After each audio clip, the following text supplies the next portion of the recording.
Hello my dear learners, आप सभी लोग अच्छे होंगे और अपनी पढ़ाई अच्छे से कर रहे होंगे।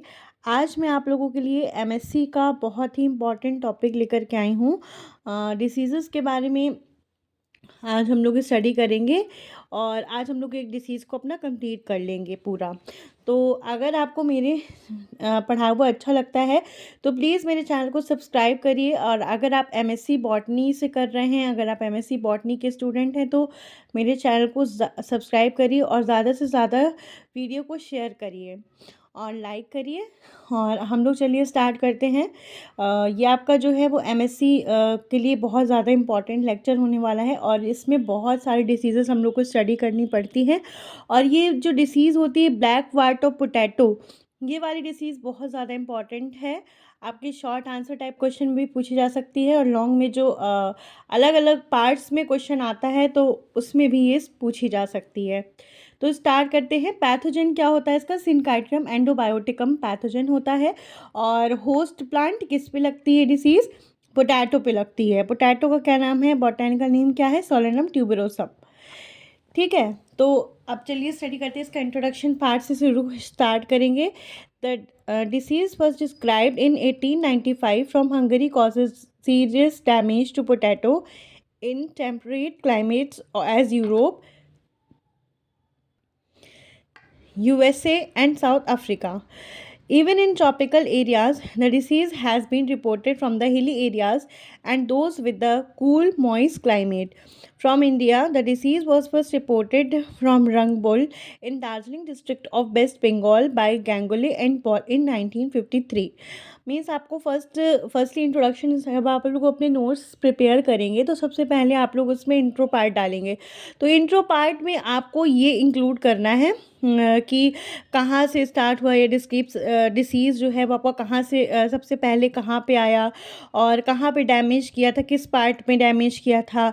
तो सबसे पहले डिस्क्राइब हुआ था इन 1895 में from Hungary and causes the serious damage to the potato in the temperate climates as यहाँ पे डैमेज किया था यूरोप, यूएसए, साउथ अफ्रीका में। ठीक है, और फर्स्ट रिपोर्ट कहाँ पे किया था? Rangbul in Darjeeling district of West Bengal in Ganguly in Paul in 1953। ठीक है, it is still restricted to that area where disease causes loss by reducing the quantity of tubers and even more their quality by forming large irregular warts or gall. ये large irregular warts और gall का formation करते हैं। तो जो wards और galls develop हो जाते हैं इरेगुलर, मतलब वार्ड्स और गॉल्स का मतलब क्या होता है कि कुछ इरेगुलर टिश्यू जो है वो ग्रोथ हो जाता है या उस लम्स टाइप का स्ट्रक्चर आ जाता है प्लांट में, तो उसको वार्ड या फिर गॉल कहा जाता है। The pathogen also attack tomato and other solanaceous plants including datura, physalis, but on these host it does not produce the warts. मतलब इसमें भी इफेक्ट करता है ये पैथोजन, लेकिन इनमें वार्ड का प्रोडक्शन नहीं करता। तो अब हम लोग स्टडी करते हैं इसके सिम्टम्स के बारे में कि इसका सिम्टम्स क्या क्या होते हैं। Characteristic symptoms of this disease are develop on all the underground parts except root and basal part of the stem near the ground level. कहाँ कहाँ पे डेवलप होते हैं वार्ड्स का फॉर्मेशन? कहाँ कहाँ पे होता है? सारे अंडरग्राउंड पार्ट्स में होता है, रूट्स और बेसल पार्ट ऑफ स्टेम जो ग्राउंड लेवल पे होते हैं उनको छोड़ करके। Ward formation begins on the buds of underground part of stem stolon as well as the tubers. The wart vary in size from a small protuberance to the large indicatedly branched structure. Lumps of the warts can be seen attached to the all infected parts. मतलब जो wart हो जाते हैं जहाँ जहाँ infection होता है उस पैथोजन का, किसका? पैथोजन का क्या नाम है? Synchytrium endobioticum. तो सिनकाइट्रियम एंडोबायोटिकम का जहाँ जहाँ पे भी इन्फेक्शन होगा तो सारी जगह पर वो लम्स बनाता हुआ लम्स उसकी वजह से बनते हुए दिखाई देते हैं।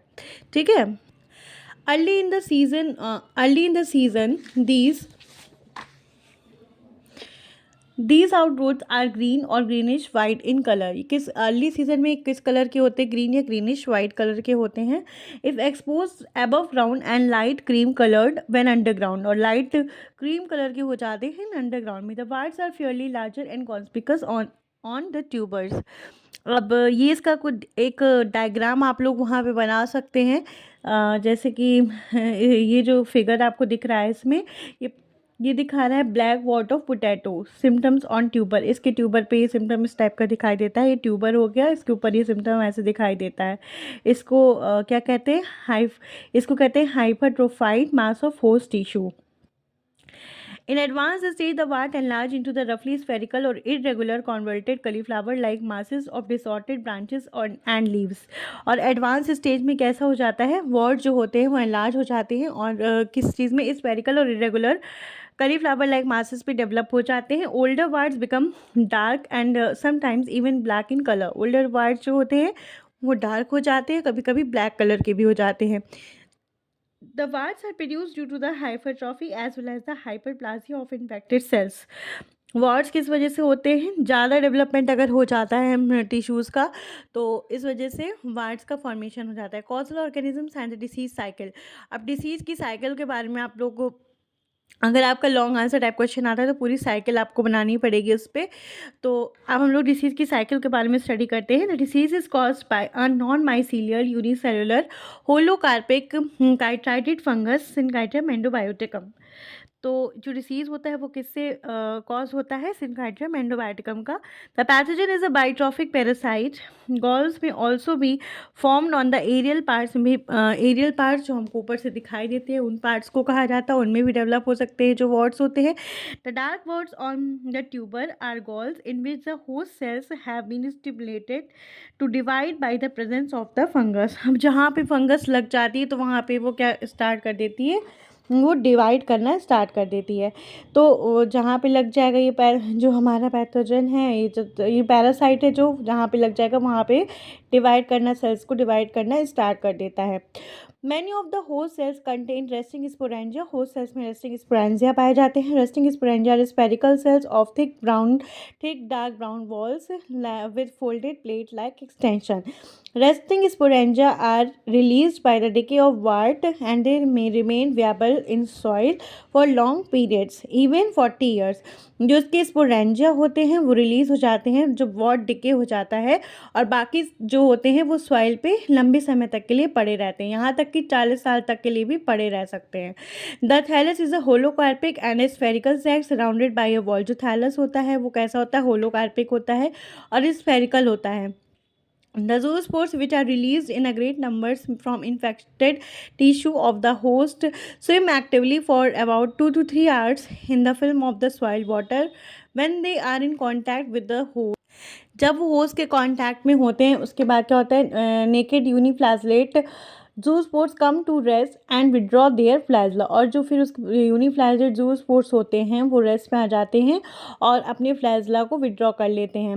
Epidermal cells is penetrated and the contents of zoospores start transfer to the host cell through a minute pore. एक माइन्यूट पोर से जो एपिडर्मल सेल होते हैं उसको पेनिट्रेट करते हैं और उसको क्या करते हैं, जूस्पोर्स से ट्रांसफर कर देते हैं होस्ट सेल में एक माइन्यूट पोर से। The cyst membrane remaining attach to the outside जो सिस मेम्ब्रेन होती है वो बाहर की तरफ ही रहती है।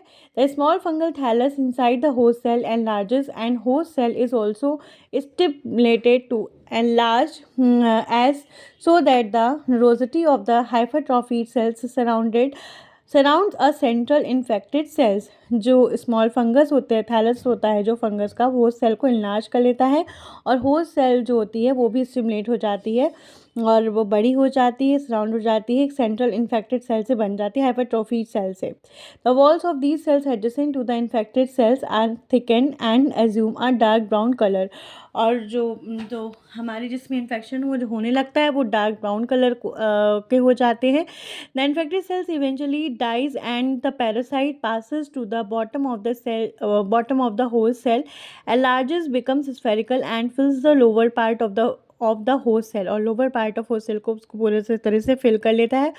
The double layered chitinous wall of the golden brown color is secreted around the thallus and at this stage the thallus is termed as porosorus। इस स्टेज में थैलस को हम क्या कहते हैं, प्रोसोरस कहते हैं। Till this stage thallus remains uninucleated. अब तक के लिए थैलस यूनिन्यूक्लिएट होता है, यूनिन्यूक्लिएट के बाद वो कैसा हो जाता है, प्रोसोरस हो जाता है। The disease cycle of what disease of the potato, आप इसका स्क्रीनशॉट ले सकते हैं और आप इसको अच्छे से वहाँ पे एग्ज़ाम पे आप आराम से इसका डायग्राम बना के आप पूरे मार्क्स गेन कर सकते हैं, ठीक है। During further development the inner wall of the process protrudes out through a pore in outer wall and then expand as a vesicle which enlarges upward and fills the upper half of the host cell, जो N बड़ा हो जाता है और host cell को पूरी तरह से फिल कर लेता है। The content of the prosorus including the nucleus are transfer to the vesicle, vesicle पे ट्रांसफर कर दिए जाते हैं। During its passage into the vesicle the nucleus generally divides mitotically and the vesicle contain about 32 nuclei. अब जब divide हो जाता है उसका जो वेसिकल होता है, जब वो डिवाइड होने लगता है, माइटोटिक डिवीजन इसमें पाया जाता है और वो 32 न्यूक्लियाई पे डिवाइड हो जाएगा। Cytoplasmic content of the vesicle become cleaved into a number of sporangia में क्लीव हो जाएंगे। Thus the sorus of 4 to 9 sporangia develop, एक सोरस डेवलप हो जाएगा 4 to 9 स्पोरेंजिया का। Further nuclear divisions in each sporangium occur and a number of nuclei in each sporangium increases. Further development होगा sporangia का और number of nuclei भी हर sporangia में बढ़ते जाएंगे। Each nucleus with its surrounding cytoplasm become differentiated to form a zoospore. अब जो nucleus होगा जो साइटोप्लाज्म सराउंडेड किया होगा वो डिफरेंशिएट होकर एक ज़ूस्पोर का फॉर्मेशन करेगा। As the sporangia are mature they absorb water and swell. अब जैसे ही स्पोरेंजिया मैच्योर होने लगेंगी वो पानी को एब्जॉर्ब कर लेंगी और स्वेल हो जाएंगी, causing the host cell which contain them to burst open. अब जैसे ही वो स्वेल होंगी वैसे ही वो बस्ट हो जाएंगी। जैसे ही वो स्वेल मतलब जैसे ही वो फूल जाती हैं वैसे ही वो सेल्स जो उसमें अंदर होगा वो क्या हो जाएगा, बस्ट हो जाएगा। अब जब जैसे ही बस्ट हो जाएगा जितने भी जू स्पोर्स उसके अंदर होंगे स्पोरेंजियल वॉल के अंदर वो क्या हो जाएंगे, रिलीज हो जाएंगे। The zoospores are release through a small slit of the sporangial wall. फिर एक स्लिट हो जाएगा तो उससे स्पोरेंजियल वॉल से क्या हो जाएगा, जू स्पोर्स जो होंगे वो रिमूव हो जाएंगे। अब कितने होते हैं, there are 500 to 600 zoospores in a large sporangium. Zoospores swims actively in the water film for some time. अब वाटर फिल्म में कुछ समय तक के लिए वो स्विम करेंगे, ठीक है। 500 to 600 जू स्पोर्स पाए जाते हैं। When they come in contact with the host tissue they insist on the epidermis and penetrate it with in a few hours. Epidermis में जब वो होस्ट सेल में के टिश्यू में आ जाते हैं तो क्या करेंगे, एपिडर्मिस को फिर से पेनिट्रेट करेंगे कुछ आवर्स के बाद। The host cell the thallus enlarges to form the prosorus again. अब थैलस एनलार्ज करके फिर से प्रोसेरस बनाएगा। where the surrounding host cells enlarge to form the rosety। फिर सराउंडिंग जो होस्ट सेल्स होते हैं वो rosety बना लेंगे। Eventually a further generation of the sporangias produced from the zoospores are released from which zoospores are released। इससे zoospores release होते हैं, उसी से फिर से स्पोरेंजिया की जनरेशन जो होगी वो डेवलप होना स्टार्ट हो जाएगी। Several generations of proceri can be produced in this way throughout the growing season of host। इसी तरह से बहुत सारे जो हमारे प्रोसेराई होते हैं उसके तो वो बनाए जा सकते हैं, पूरी ग्रोइंग सीजन में बनते हैं, ठीक है। अब इसके डिसीज़ के इस तरह से इसकी पूरी साइकिल आप लिख सकते हैं और जब आप अपने नोट्स बनाएं तो आप ये सारे पॉइंट्स उसमें पॉइंट वाइज उसको लिख सकते हैं। डिसीज़ का मैनेजमेंट कैसे करना है ये मैं पूरा एक आपको वो दे रही हूँ कि कैसे आप अपना आंसर बनाएंगे तो आप लोग अपना आंसर इस तरह से कंप्लीट कर सकते हैं, ठीक है। फिर लास्ट में आप लोगों को डिसीज़ के मैनेजमेंट के बारे में लिखना पड़ेगा। Once the pathogen got introduce in the field it is difficult to manage the disease. एक बार पैथोजन जो होगा वो अगर आपकी फील्ड में लग जाता है तो डिसीज़ को मैनेज करना बहुत ज़्यादा डिफ़िकल्ट हो जाता है। Quarantine measures should be effectively follow to prevent the entry of diseased tubers into the areas free from the disease. क्योंकि जो एरिया डिसीज़ से फ्री हैं तो जैसे हम क्वारंटीन मेजर्स को फॉलो कर सकते हैं, उनको अच्छे से बचा सकते हैं। Field sanitation by eradicating the pathogen bearing plant debris from the field and eradication of other solanaceous host help reducing the disease incidence. Soil treatment with the steam and the chemicals like mercury chloride. अब जब हम लोग soil का treatment करते हैं with steam and the chemicals like mercury chloride, ammonium sulphocyanate, copper sulphate, formalin etcetera, eradicating the resting spores को वो eradicate कर देता है। इन सब से ट्रीटमेंट करते हैं हम लोग सॉइल का। But these methods are quite expensive on the field scale. The only practical and effective measures is to cultivate immune or highly resistant varieties. Immune या highly resistant varieties को cultivate करना चाहिए ज़्यादा से ज़्यादा. Darjeeling area resistance cultivar of potato kufri jyoti was introduced in 1975. Later, many Wat immune cultivars were developed and released for cultivation. These are Kufri Motu, Kufri Sheetman, Kufri Sherpa, Kufri Khashigaro, Kufri Bahar, Kufri Kumar. ये सारी varieties को हमने introduce करवाया था. ठीक है, तो आप लोग इसको लिख सकते हैं अगर आपको लर्न हो जाए तो. Next, more recently Kufri Kanchan and Kufri Swarna have also been found resistant to the disease. अब ये दो वेराइटी भी रेजिस्टेंट टू डिसीज़ पाई गई हैं. ठीक है, तो आज का हम लेक्चर यहीं पे ओवर करते हैं और बहुत ही जल्द नेक्स्ट वीडियो के साथ आएंगे. अगर आपको मेरा चैनल अच्छा लगता है तो प्लीज़ मेरे चैनल को सब्सक्राइब करिए, और अगर मेरा पढ़ाया अच्छा लगता हो तो लाइक करिए, ज़्यादा से ज़्यादा शेयर करिए. And thank you so much for watching my video.